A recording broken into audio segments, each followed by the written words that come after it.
भारतीय दार्शनिक चावक की एक पंक्ति है, जब तक जिए सुख से जिए और कर्ज लेकर घी पिए। कर्ज कहने को तो 2.5 अक्षर प्रेम का है, लेकिन अच्छे अच्छे को रुला सकता है। और क्या हो अगर ये कर्ज नामी गिरामी देशों के सर पर मंडरा रहा हो। इन डेप्थ में बात भारत सहित ऐसे ही देशों की जो कर्ज में डूबे हुए हैं।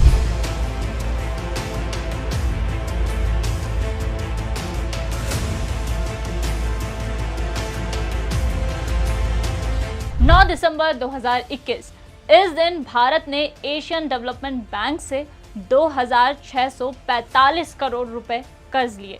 एक्सपर्ट्स का कहना है कि सरकार इस साल 12 लाख करोड़ रुपए कर्ज लेने की योजना बना रही है।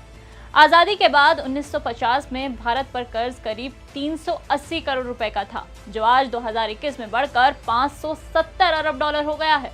किसी देश पर 4 तरह के कर्ज होते हैं: इंटरनल, एक्सटर्नल, पब्लिक डेब्ट और किसी दूसरे माध्यमों से लिए जाने वाले कर्ज। इनमें से केवल पब्लिक डेब्ट को हटा दीजिए, बाकी के तीनों को मिलाकर साल 2020 में भारत पर कुल 147 लाख करोड़ का कर्ज है। भारत पर अपनी जीडीपी का 70 to 80% कर्ज है। थोड़ा सा कैलकुलेशन करते हैं। इस साल हमारे देश पर 570 अरब डॉलर का विदेशी कर्ज था। देश की जनसंख्या 130 करोड़ है। इसके हिसाब से इसे बांटें तो हर व्यक्ति पर करीब 32,000 रुपए का कर्ज है। मैंने तो कभी कर्ज नहीं लिया, लेकिन मुझ पर कर्ज है। खैर, ये कर्ज साल दर साल कम होने की जगह बढ़ रहा है। साल दर साल से कर्ज में डूबी अलग अलग सरकारें याद आ जाती हैं।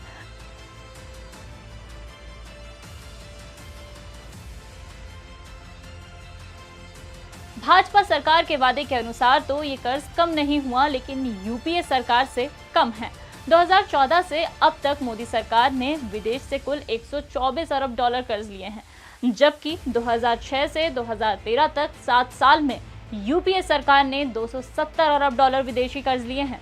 ध्यान से सुन रहे होंगे तो आपके मन में एक सवाल उठ रहा होगा, जब कर्ज ले रहे हैं तो देश में महंगाई क्यों बढ़ रही है? इसे एक्सपर्ट से समझिए।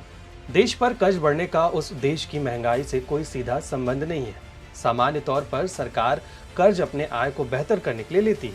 कर्ज का पैसा जब बाजार में आता है तो इससे सरकार का रेवेन्यू बढ़ता है, लेकिन कर्ज का पैसा आम लोगों में बांट दिया जाए तो वो चीजें ज्यादा खरीदने लगेंगे। इससे चीजों की मांग बढ़ेगी। मांग बढ़ने के बाद आपूर्ति सही नहीं रही तो चीजों की कीमत बढ़ेगी।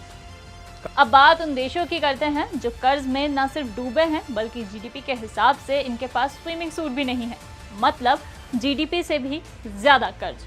100% जीडीपी को बेस बनाते हैं। जापान में इसकी तुलना में कुल कर्ज 254% है। दूसरे नंबर पर अमेरिका है, जहां देश के कुल जीडीपी का 133% कर्ज है।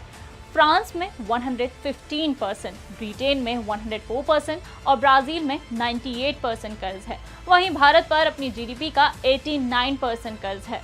लेकिन इतने कर्ज में डूबा अमेरिका आज दुनिया का सबसे ताकतवर और अमीर देश है। सब कुछ मैनेजमेंट का खेल है। जैसे कि हमारे एक्सपर्ट ने भी बताया, बड़े देशों ने कर्ज का पैसा सही समय पर सही जगह पर लगाया और डूबने के बाद भी तैरते रहे। और भी ऐसी ही खबरों के लिए जुड़े रहिए दैनिक भास्कर ऐप पर। शेयर और डाउनलोड करें दैनिक भास्कर ऐप।